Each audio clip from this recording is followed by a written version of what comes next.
Anu, last of the ancients, stood upon the shores of the hue-lined jungle and watched the great city sink beneath the waves. The end came swiftly. A roar, a sigh, and it was gone. Belial was dead. The gods were no more. He was alone. None of his brethren wanted to wait and see if Belial's threats of resurrection would come to pass. But Anu harbored no doubts that the ancient evil would fester and come forth again. He would be there to provide guidance when the time came. "I will wait in a new place," he murmured.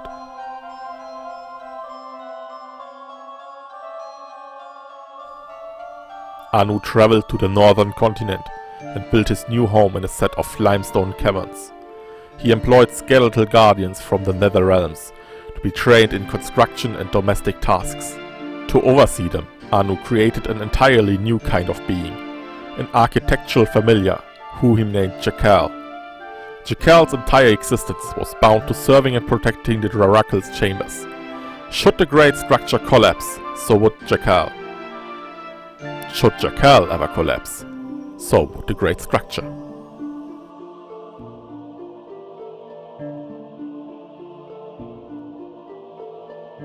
Over the centuries, word spread among the mortals about a strange and powerful being who possessed the gift of prophecy.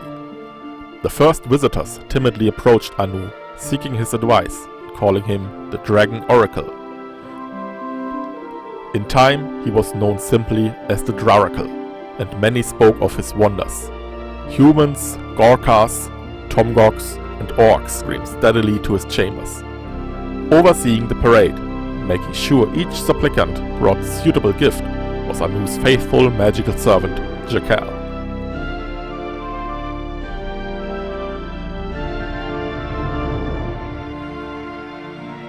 Upon his deathbed, the last Dracoid emperor repented of his evil relationship with Dark God Belial. He commanded extreme measures to erase all traces of the Dracoid nation's guild. The written records were burned, pictographs were obliterated, and many of the royal court were executed. Finally, the Dracoid capital was undermined and made to sink to the bottom of the Bane River. Eventually, those who remained behind mutated into a race of multi-tailed lizard beasts known as the Sa. The Dracoid nation collapsed, and its society completely disintegrated. They scattered and fled to the other continents, becoming nothing more than hermits, menial laborers, and wanderers, ashamed and embarrassed of their heritage.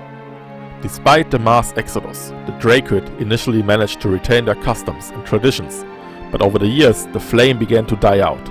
Only a few retained any memories of their mighty ancestors. But there were others who kept their blue blood lineage a secret, fearful of reprisals. The Kingdom of Gladstone was originally founded long ago as a remote fishing camp on the shores of Lake Dread. The climate was regular, the soil in the nearby valleys was good and deep.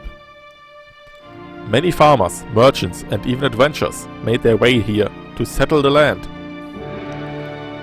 In time, the ancient caravan trading route looped its way north to take advantage of the bustling settlement. Great profits were made buying and selling the dried fish and produce from the region, so it wasn't surprising that the other neighboring kingdoms started to become envious.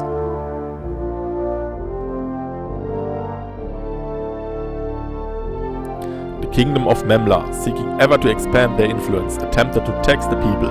As part of their plan, they sent 2 tax collectors disguised as fisherfolk. They were discovered and beaten to death with dried fish by the enraged mob. Memla reacted quickly and dispatched its soldiers to burn the settlement and kill the settlers. Words of the mission spread like wildfire. The people rallied around a popular local farmer named Jacob Gladdock. He established a defensive base around a large stone promontory, which was later called Glad's Stone. The Memlarians were defeated, and Jacob became Gladstone's first leader.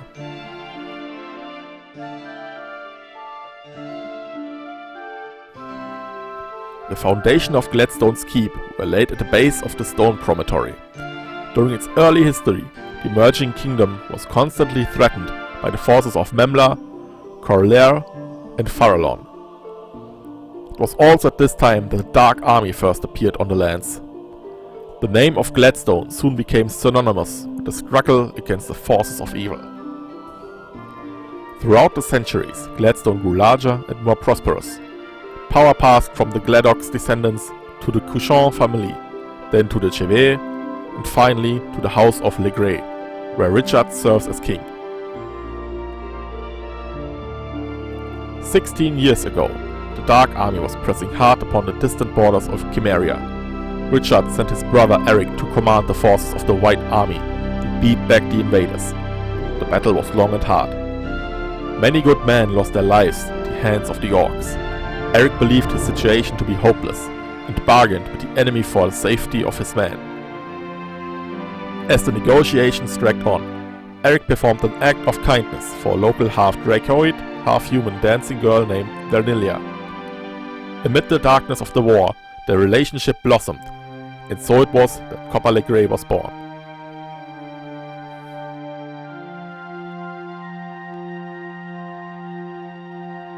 The White Army finally freed itself from battle. Eric Le Grey returned to Gladstone Keep, leaving Copper to be raised by his mother in Cimmeria.